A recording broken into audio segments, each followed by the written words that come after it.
아가서 6장 3절 말씀 시작. 나는 나의 사랑하는 자에게 속하였고 나의 사랑하는 자는 내게 속하였다. 그가 백합화 가운데서 그 양떼를 먹이는구나. 기도하겠습니다. 아버지, 오늘 아가서 6장 3절 말씀 백합화 가운데서라는 말씀을 증거하기 원합니다. 말씀이 주는 세미한 음성을 우리가 잘 듣고 삶의 열매로 나타나게 하옵소서. 예수 그리스도 이름으로 기도했습니다. 하나님께 영광이고 할렐루야. 오늘 아가서 6장 3절이죠.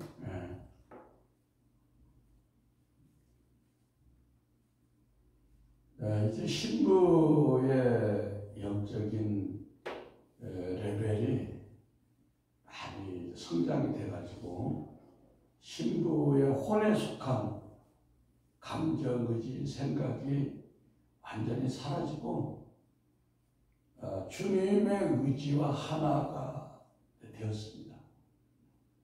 그만큼 이제 자기 자아가 죽었다는 거예요.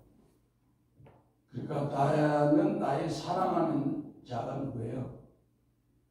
예수님에게 속했고 나의 사랑하는 자는 예수님은 내게 속했다. 그러니까 주가 내 안에, 내가 주 안에. 그러니까 요한복음 15장에 나오는 포도나무와 가지의 그 단계의 신앙으로 성장했다는 겁니다. 그래서 신부가 주님에게 속하였다는 것은 주님의 통치를 받고 그분의 지배를 받는 그런 삶이고, 그래서 이것은 십자가의 십자가의 길만이 그런 삶을 살아낼 수 있어요. 많은 사람들이 십자가의 삶은 고통이다, 힘들다. 그러나 그런 정도가 아니라 슐라미는 그 십자가를 사랑으로 이제 승화시켰습니다. 주님을 위해서 기꺼이 죽을 수 있는 그 마음. 사도들이 마가의 다락방에서 성령을 받고 주님을 위해서 죽기 위해서 어떤 것도 물불을 가리지 않는 상태. 그것은 뭐냐? 만용이 아니라 주님을 사랑하는 마음이기 때문에. 주님을 사랑하는 마음이기 때문에.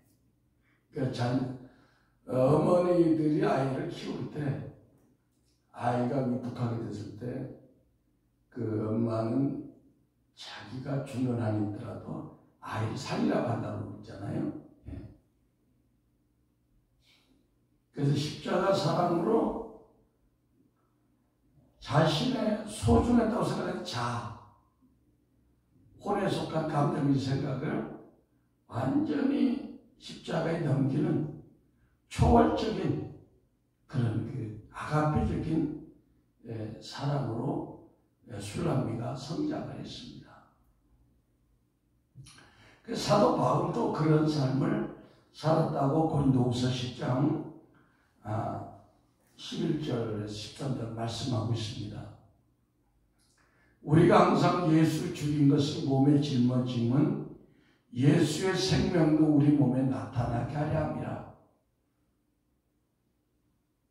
그러니까 사도 바울이 십자가의 삶을 산 거예요.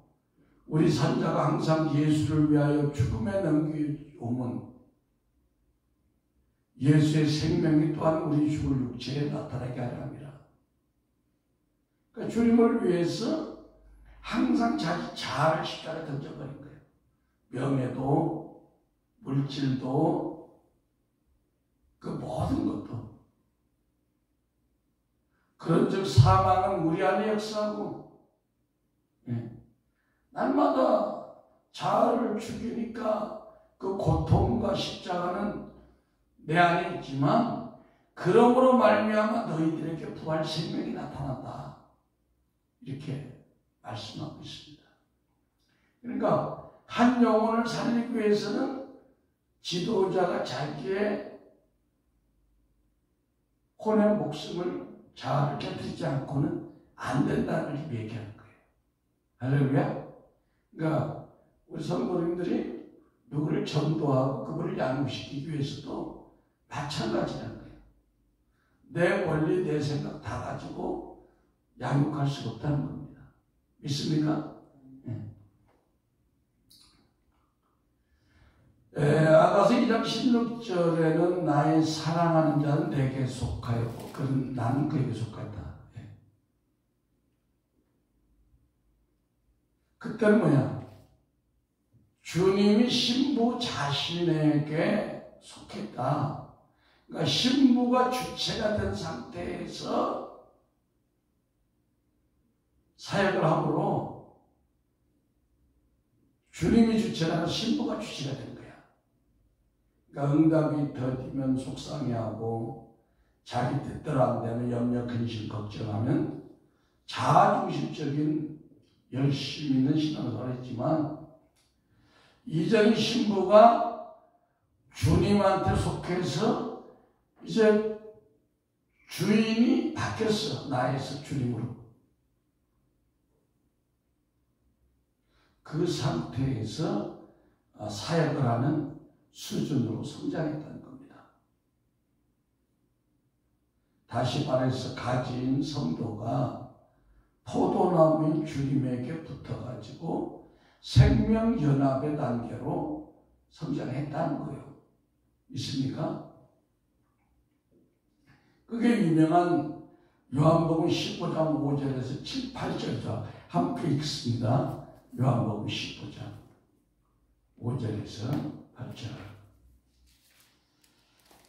시작. 나는 포도나무여 너희는 가지니 저가 내 안에 내가 저 안에 있으면 이 사람은 과실을 많이 맺나니 나를 떠나서는 너희가 아무것도 할 수 없습니다. 사람이 내 안에 거하지 아니하면 가지처럼 밖에 버리고 말라지나니 이 사람이 이것을 모아다가 불에 던져 살리리라. 너희가 내 안에 거하고 내 말이 너희 안에 거하면 무엇이든지 원하는 대로 구하라. 그리하면 이루리라. 너희가 과실을 많이 맺으면 내 아버지께서 영광을 받으실 것이요 너희가 내 제자가 되리라. 그러니까 지금 신부가 이렇게 성장했다. 우리도 이렇게 성장하길 축원합니다. 그렇게 하면 우리의 혼에 속한 감정이지 생각이 죽고 주님의 성경 말씀에 일치되는 감정이지 생각으로 변화가 돼야 이렇게 되는 거예요. 그때 됐을 때 일을 사람이 의지를 하지 않고 주님이 일을 다 해버려요. 우리 생각엔 우리가 더 힘들 것 같지만 더 쉽죠. 그러니까 사람이 주체가 돼가지고 주님의 일을 할 때는 사람이 모든 것을 신경 쓰고 염려 근심해야 되는데 이 단계에서는 어떻게 돼? 그냥 생각만 해도 물질이 오고 생각만 해도 사람이 오고 기도만 해도 하나님의 공급하는 그런 단계.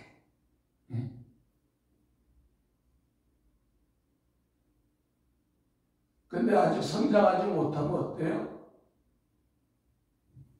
혼의 통제를 거꾸로 영이 받으면 신앙생활에 열매가 없어요. 열심은 있지만.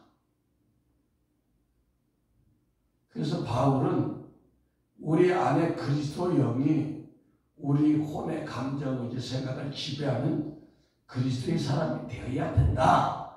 그 로마서 8장 9절에 강조하고 있습니다. 만일 너희 속에 하나님의 영이 거하시면 너희가 육신에 있지 아니하고 영에 있나니 누구든지 그리스도의 영이 없으면 그리스도 사람이 아니다. 오늘 이 말씀을 통해서 자신의 혼의 목숨을 버림으로 우리가 주님의 통로가 되어가지고 주님이 내 안에서 주체가 된 상태로 주님의 일을 하는 모든 주의 신부들이 되시기를 예수 그리스도의 이름으로 축원합니다.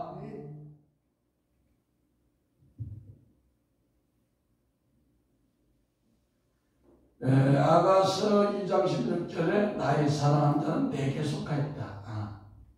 그러니까 자기가 주님을 좌중시한 거예요. 아가서 2장 16절에. 그런데 오늘 나의 사랑하는 자는 나는 나의 사랑하는 자에 속했다.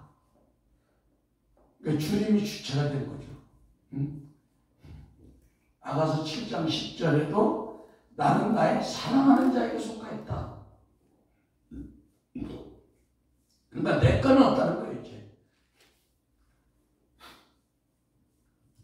그러니까 술람미가 지금까지 자기 중심적으로 솔로몬 왕과 부부 생활을 했는데 이제는 자기 의지, 고집을 다 내려놨다는 겁니다.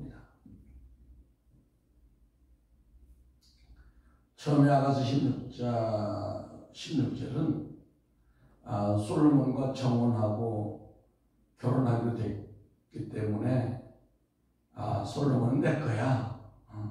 이런 만용에 가까운 소유관념이 강했다면 우리로 말하면 뭐예요? 예수 믿었으니까 죽으면 천국 가고 믿음으로 다 될 수 있어. 큰 소리 치는 거예요. 그러나 아가서 오늘 6장 3절은 솔로몬 왕 대신 예수님이 백합화를 꺾으신 우리 신부의 자아를 꺾어버렸어요. 신부의 자아가 꺾인 만큼 아픈 것이 아니라 솔로몬인 예수님에게 우리가 사랑을 받는다는 거예요. 믿습니까?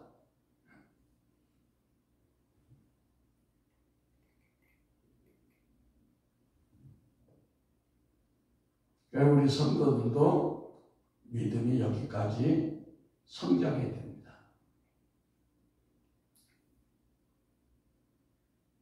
그러니까 오늘 말씀은 술람미의 영적인 많은 희생과 자아의 파쇄가 있었다는 거예요.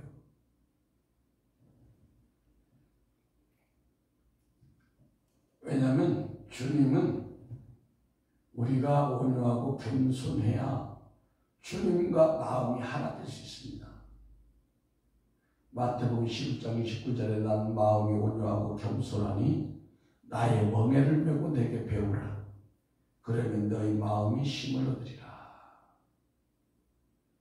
주님의 멍에는 온유와 겸손인데 우리 옛사람의 멍에는 뭐야?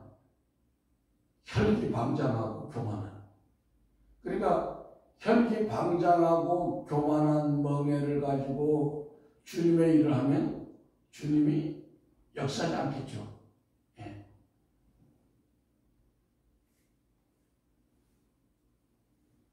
이제 우리는 주님과 남남이 아니라 주님과 영적으로 부부관계이기 때문에 이 영적인 부부는 동역자. 예. 하나님은 우리가 하나님의 동역자라고 했잖아요. 그러니까 주님이 원하는 사역에 우리가 동참할 수 있어야 하는 겁니다. 그러니까 주님이 가장 지금 원하는 게 뭐예요? 주님이 천국에 올라가실 때 하실 때 부탁이 뭐예요? 영원권이야. 땅 끝까지 주님의 증인되는 것이 주님의 가장 큰 소원이에요. 아멘. 그러니까 우리가 그 일을 열매가 나타나든 안 나타나든 해야 되는 거예요. 저 사람이 주일날 해보니까 만만치 않죠? 전도에다 멘트 많이 연구했습니까? 주일날까지 노트로 작성해서 가져오시기 바랍니다. 골로새서 1장 24절에 나는 이제 너희를 위하여 받는 괴로움을 기뻐하고 그리스도의 남은 고난을 그의 몸된 교회를 위하여 내 육체에 채운다. 그러니까 우리가 주님의 동역자라는 인식을 가져가면 주님이 원하는 것이 뭘까? 사도 바울은 주님이 원하는 일을 위해서 선교에 나가서 전도를 하다 보니까 괴롭고 매도 맞고 밥도 굶고 잠도 못 자고 하지만 그 그리스도의 남은 고난이 주님의 몸된 교회가 더 주님이 원하는 교회를 이루어야 되니까 그때까지 자기 육체에 채운다. 얘기는 뭐냐? 몸으로 때운다는 거예요.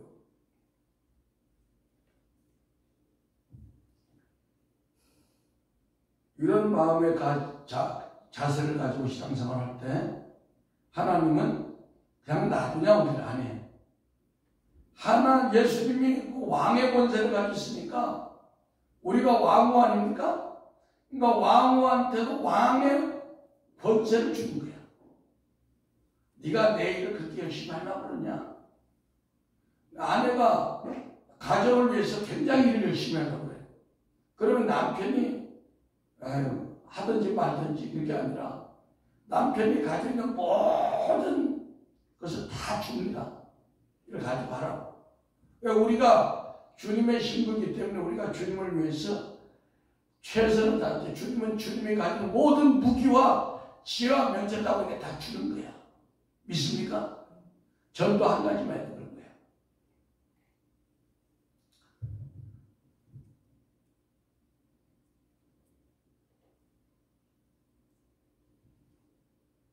하반절에 그가 백합화 가운데 양떼를 먹인도다 그렇게 말씀했는데 양떼를 먹인다는 것은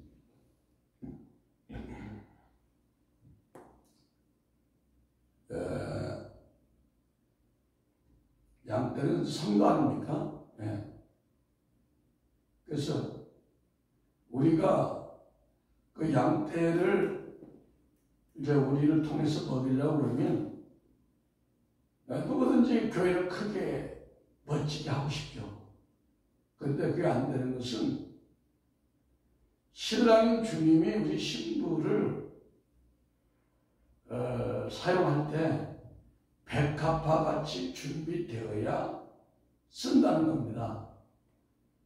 그래서 영적으로 백합화는 순결 혹은 겸손 또는 박해 이런 의미도 있지만 그런 의미에서 뭐야? 우리가 주님 앞에 거룩해야 된다는 겁니다. 또 주님 앞에 겸손해야 된다. 또 주님 앞에서 어떤 백합화는 뭐야? 환난이라는 가시가 찔러댈 때 백합화는 뭐야? 자신은 아프지만 사람들에게 향기를 알려줘. 그렇죠? 그래서 그런 의미도 있고 또 백합화는 영적으로 나팔은 하나님의 말씀을 의미하는데 우리 안에 바른 말씀 가운데 우리가 서 있어야 그리스도를 바로 보실 수 있다는 겁니다. 요한일서 1장 9절에 지내쳐 그리스도 교훈 안에 거하지 아니하는 자마다 하나님을 모시지 못하되 교훈 안에 거하는 사람이 아버지와 아들을 모시느니라. 그러니까 주님의 신부는 순결해야 되고 모든 것이 깨끗해야 되지만 첫째 말씀에 바로 서야 되는 거예요. 두 번째는 백합화는 순결이에요. 순결은 뭐야? 양심에 선한 양심이 있어야 된다는 겁니다. 디모데전서 1장 19절에 믿음과 착한 양심을 가지라. 어떤 이들이 이 양심을 버렸고 그 믿음에 관하여는 파선했다. 그러니까 믿음과 양심이 같이 일한다는 겁니다. 내가 믿음이 좋다 하면서 양심이 화인 맞은 그런 믿음은 하나님께서 받지 않는 거예요. 디모데전서 3장 9절에 깨끗한 양심에 믿음의 비밀을 가진 자라 했고 베드로전서 3장 21절 베드로 사도도 오직 선한 양심이 하나님을 향하여 찾아가는 것이라. 그러니까 선한 양심이 아니면 주님을 모실 수가 없다는 겁니다. 또한 백합화는 아까 겸손의 상징이라고 했죠. 아가서 2장 2절에 나는 샤론에 수선하여 골짜기에 백합화다 그랬는데, 이 백합화라는 것은 산 등성에 피지 않고 골짜기 이 물이 있는 곳에 백합화가 피어요. 그게 무슨 얘기냐? 낮은 곳에 우리가 임해야 주님의 생수가 공급된다는 겁니다. 우리가 교만하면 주님이 우리를 외면한다는 거예요. 외면한다는 거예요. 백합화가 꽃이 피지가 않아요. 산꼭대기에서. 그래서 누가복음 12장 17절에 백합화를 생각하여 보라. 실도 만들지 않고 짜지도 아니하느니라. 그러나 내가 너희에게 말하노니 솔로몬의 모든 영광으로 또 입은 것이 이 꽃 하나만큼 훌륭하지 못하였다.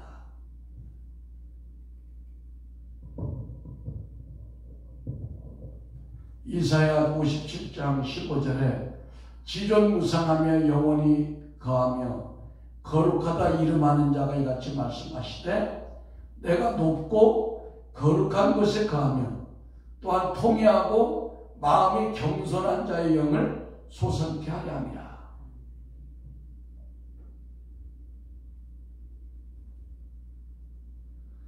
또 아가서 2장 2절은 여자들 가운데 내 사랑은 가시나무 가운데 백합화 같다고 했어요. 이건 얘기 무슨 얘기냐?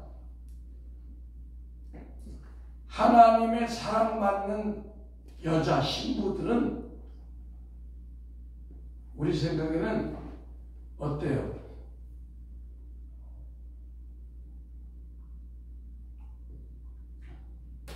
무슨 성경에 보면 다 하나님의 사랑받은 주님의 신부들이 아브라함이나 요셉이나 다윗이나 그들이 다 가시나무라는 환경 가운데 놓여 있었어요. 보면 무슨 비단길, 꽃길 가운데 있는 백합화가 아니었어요. 그들의 삶이 인간적으로 보면, 세상 사람들을 보면, 야, 나 그런 축복 안 받고 안 살겠다, 이렇게 얘기할 수 있을 정도로, 다윗도 보면 사울왕이라는 가시나무가 얼마나 그렇게 했겠습니까? 요셉도 형제들이 인신매매할 정도로 또 바로에 팔려가서도 얼마나 많은 가시나무들이 찔러댔어. 근데 그 찔러대는 가시나무를 주님은 사랑한다는 거야. 왜? 찌를수록, 우리가 환경에 찌를수록 이 아름다운 백합화는 믿음으로 나거든. 하나님 앞에 믿음의 향기를 나타내거든. 주님 앞에 믿음으로 계속 기도로 나오니까. 응? 제가 이렇게 이제 영적인 사역을 하는 교회들을 보면은, 그분들이 그냥 기도도 열심히 하고 참 충성도 하는데 10년, 20년 전에 그 고통이 아직도 있어. 응? 그러면서 보면서 그 사역자가 문제가 있는 게 아니라 그 생각을 해. 아, 하나님의 그 권사님, 그 집사님을 평생 가시나무를 두어서 찔러대니까 그 사람이 벌써 나았으면 세상으로 가고 말았어. 한 달에 기회 한두 번 오고 찔러대니까 어때? 그걸 믿음으로 참고 인내하고 계속 기도하다 보니까 그 교회에 가장 충성된 사역자가 된 거야. 믿습니까? 이 하나님의 지혜야. 응? 어느 교회나 보면 다 그렇더라고. 나이가 70대로 계속 동일한 문제 가지고 그렇게 기도하는데, 그거 보면 아, 하나님이 천국 가서는 야, 네가 평생을 가시나무라는 환경 가운데서 그렇게 시달렸으니, 그래서 네가 믿음의 향기를 가득 기도를 올렸으니 네 상급이 크다. 무슨 얘기인지 알겠어요? 그러니까 우리 가운데 그런 거. 사도 바울로 말하면 날마다 찔리는 백합화야. 응? 매라는 백합화, 굽는 백합화, 감옥이라는 가시가 막 찔러대는 거예요. 마태복음 5장 10절은 의를 위하여 핍박을 받는 자는 복이 있나니 천국이 저희 것이다. 천국 가서는 가시나무가 없이 자란 백합화들은 부끄러워. 영원토록 부끄러워. 창피해. 베드로전서 4장 14절에 너희가 그리스도 이름으로 욕을 받으면 복이 있는 자로다. 영광의 영 곧 하나님의 영이 너희 위에 계시니라. 그러니까 주님의 임재와 기름 부심은 고난받고 박해받는 곳에 강하게 나타난다. 어떤 사역자가 있는 교회에 강력한 주님의 임재와 기름 부심이 있다면 사람들은 육신적인 사람 생각할 때 하나님이 그냥 그 목사님이 편하게 띵까띵까 사는데도 저렇게 은혜를 주는구나. 그건 어리석은 생각이야. 그 사역자는 남들 알 수 없는 엄청난 고통과 죽음을 맞이하면서 믿음으로 그냥 계속 달려가는 거예요. 죽는 날까지. 그걸 누가 알아? 식구도 모르고 오직 주님만 아는 거예요. 알겠습니까? 스데반이 죽을 때 천사같이 빛이 났다고 했잖아요. 그래서 주님은 우리가 벽가파 같은 심령으로 회복되면 우리를 친히 먹여주시는, 입혀주시는, 수고도 결산도 아니하는 축복으로 우리를 갚아주신다.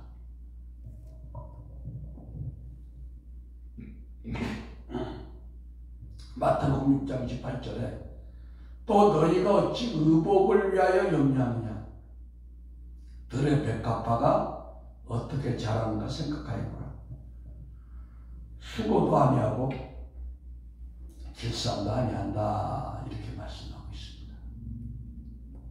하나님이 우리가 겸손한 심령이 되면 첫째 영적인 축복을 줘. 그 영적인 축복이 뭐야? 우리에게 기름 부음이 공급되어진다는 거예요. 예. 알겠습니까? 이 물적인 축복은 늦게 올 수도 있고 더디 올 수도 있지만 우리가 백합화 같은 겸손한 심령이 회복되면 그 나타나는 표정이 뭐냐? 기름, 하나님의 임재. 요한일서 2장 10절 너희는 거룩하신 자에게서 기름 부음을 받고 모든 것을 안다.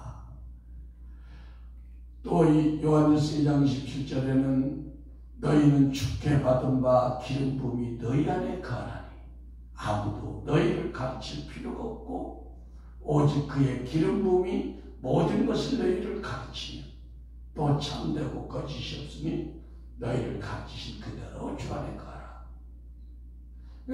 우리에게 기름 부음이 있다는 것은 하나님의 사랑을 받고 그 사람이 겸손해졌다는 것을 나타내 주는 거예요. 결론을 냅니다. 오늘 백합화 가운데 양육받는 이 술람이는 어떻게 그렇게 됐느냐? 그가 말씀 안에 굳게 서서 날마다 자기 자신을 부인하고 주님의 입장에서 달려갔다는 겁니다. 사도 바울처럼. 그래서 각자 교회에서 역할은 다르지만 내가 주님의 동역자로서 내가 이 교회에서 내가 할 일이 무엇인가 그것을 알고 자신을 겸손케 하고 자신을 깨뜨릴 때 하나님이 우리에게 놀라운 은혜를 주시고 있습니다. 기도하겠습니다. 아버지 하나님 감사합니다. 이 시간 우리에게 귀한 은혜를 주시며 감사합니다. 아버지 백합화 같은 저희 되게 하옵소서. 예수 그리스도 이름으로 기도했습니다.